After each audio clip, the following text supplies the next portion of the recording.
Mod का question हवा में कैसे हो सकता है? जादू अभी देखेंगे। अब देखो बेटा, ठीक यहाँ तक समझ गए? पर सर ये कर क्यों रहे हो? मैं तो डायरेक्ट कर लेता, 10 - 6 4 होता है, 8 8 होता है, -8 बेटा इतना हलवा सवाल थोड़ी आएगा। जब घूमेगा ना सवाल तो ये डिस्टेंस ही बचाएगा, तब ये कर भी नहीं पाओगे आप। अब देखो, मान लेते हैं सवाल था मॉड ऑफ x - 3 = 10। एक बच्चा आया, उसने कहा सर देखो मॉड ऑफ x - 3 होता है 10। ये भी इजी सवाल है, राइट? अभी देखना डिफिकल्ट सवाल जब आएगा ना कैट में, तब डिस्टेंस कैसे बचाएगा पता चलेगा। अभी देखो इसी सवाल में भी कितना डिफरेंस क्रिएट करता है वो भी देख लो। सर या तो x - 3 10 हो जाए तो मॉड 10 10 के बराबर आ जाएगा, या फिर सर x - 3 जो है वो -10 हो जाए। क्योंकि मॉड के अंदर अगर या तो 10 आ गया तो भी वही बन जाएगा 10, और -10 आ गया तो भी मॉड उसको क्या बना देगा? 10 बना देगा। समझे बात? तो दो कहानी है, या तो x - 3 बन जाए 10, या x - 3 बन जाए -10, उसको मत भूलना। तो एक आ गया x = 13, और आगे आ गया x = -10 + 3 यानी कि -7। ऑप्शन पे बोले तो ये दोनों। सर इसको लगाऊं कि इसको? अरे बेटा देखना, ये लिखा तो है बोथ एंड भी। ये तो है एक तरीका कि भाई मॉड = 10 आ रहा है तो मॉड के अंदर सिर्फ 10 होगा क्या? नहीं रे, -10 भी तो होगा। सर -10, अबे देखा क्या है? फिर पीछे जा दोबारा देखो। ठीक, क्लियर? अब इस क्वेश्चन को हवा में कैसे करते? अब करते हैं इसको हवा में। नंबर लाइन पे देखो, और नंबर लाइन ही बेस्ट तरीका है गाइस।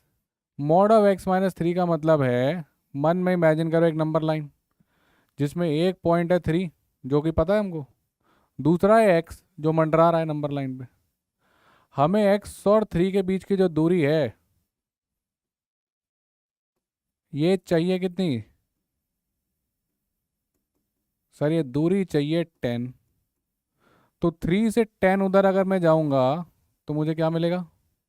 सर 3 से 10 उधर जाओगे तो 13 मिलेगा। एक सॉल्यूशन ये रहा। 3 की दूरी ही तो है x से, तो यानी x क्या होना चाहिए? 13, ताकि 3 और x की दूरी कितनी हो जाए? 10। सर इधर 10 जा सकता हूँ, इधर भी तो 10 जा सकता हूँ, तो जाना किसने मना किया है? जब 3 से 10 इधर जाओगे तो कौन मिलेगा? -7। तो 3 की 10 उधर की दूरी 13, और 10 इधर की दूरी कितनी होगी? -7। तो x के पास दो वैल्यूज 13 और -7। सर अब मजा आया, अब I feel. Mod of x - 3 मतलब x और 3 की दूरी कितनी रखनी है? 10। 3 से 10 दूर क्या क्या होता है? 3 से 10 इधर चले तो मिलेगा 13, 3 से 10 इधर चले तो मिलेगा -7। तो आंसर क्या हुआ? -7 और 13 हवा में खत्म।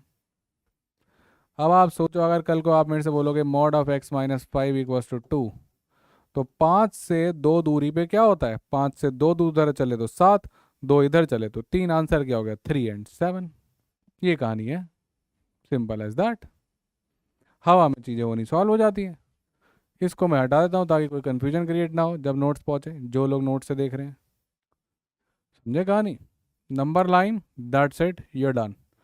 जब इजी क्वेश्चन में इतना फ़र्क आ गया तो आप कहोगे मुझे पता है कि सर इससे भी तो सर फटाफट ही हो गया था, मालूम है कहोगे, राइट? पर जब डिफिकल्ट क्वेश्चन आएगा ना तो ये जो अभी डिफरेंस जो थोड़ा कम लग रहा है आपको, वो बहुत बड़ा डिफरेंस क्रिएट करेगा।